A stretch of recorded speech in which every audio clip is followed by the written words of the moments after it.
Salut à tous, dans cette vidéo, je vais vous montrer comment j'ai utilisé ChatGPT pour créer un script qui automatise la prise de rendez-vous en mairie pour ma carte d'identité. Grâce à ce script, j'ai plus besoin de rafraîchir manuellement la page, de remplir le formulaire. Le script, il fait tout le travail et il m'alerte quand il y a un créneau de disponible. Tout d'abord, je suis allé en mairie, comme tout le monde, pour avoir des renseignements sur ma carte d'identité. Alors au niveau des documents, c'est pas vraiment un souci. Ce qu'il y a, c'est qu'il faut prendre un rendez-vous et ce rendez-vous, il est dans plusieurs mois. Alors sur le coup, ça m'a fait tout drôle parce que le truc qu'il y a, c'est que la carte d'identité, ça bloque pour beaucoup de choses. Alors attendre plusieurs mois pour un rendez-vous, c'est assez compliqué.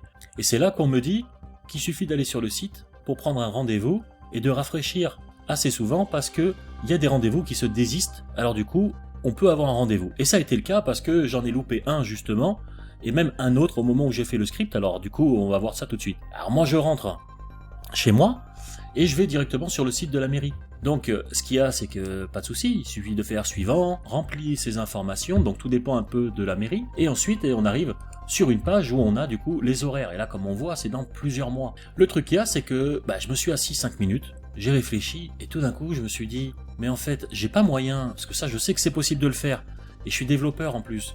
Et d'un coup, je me suis dit, mais je suis bête, j'ai ChatGPT, donc je vais essayer de l'orienter un petit peu, et puis on va voir un peu ce qu'on va faire. J'ai commencé déjà à essayer de comprendre comment la page était faite. Donc, parce qu'on peut pas envoyer tout le code à ChatGPT.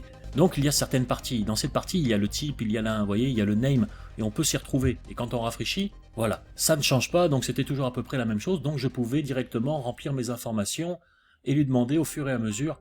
Voilà, il remplit et ensuite il clique, parce que ce qui allait se passer, c'est que d'abord il clique sur suivant, il remplit les informations, ensuite il va sur suivant, et par rapport aux dates, il devait faire par rapport, voilà, on va faire un rapprochement entre la date où le script il est lancé, si il trouve une date disponible dans la semaine. Et là du coup j'essaie de lui expliquer un petit peu tout ce que j'essaie de faire au niveau du script, et là il commence à me donner un premier jet au niveau des informations, et j'ai déjà mon premier script.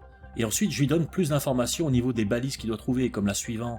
Et ensuite, je chope tous les sélecteurs par rapport à ce qui est, voilà, les cartes d'identité, le mail, le téléphone, et ainsi de suite. Je lui donne tous les inputs Poupetteur qui va permettre du coup de simuler une action avec un navigateur. Il va ouvrir un navigateur et simuler les clics et les entrées utilisateurs comme si c'était nous qui le faisons.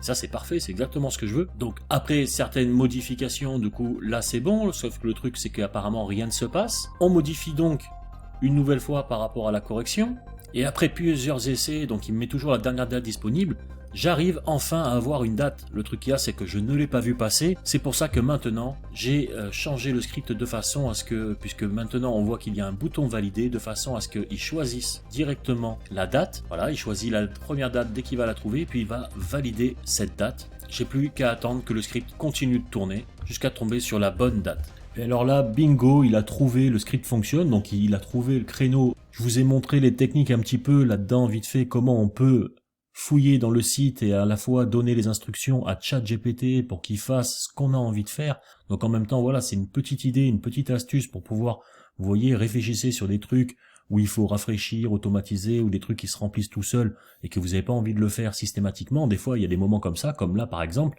où il faut rafraîchir, et des fois, on n'a pas le temps.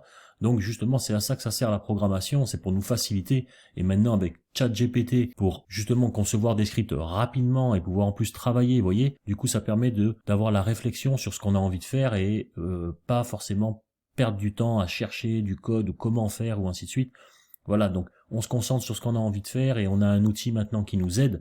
Donc c'est parfait dans notre quotidien pour pouvoir créer des applications. C'est ce que je voulais démontrer dans cette vidéo, et en même temps ça donne une astuce, voilà, pour ceux qui veulent aussi avoir une carte d'identité. Donc j'espère que ça vous a plu et je vous dis à bientôt pour la vidéo suivante.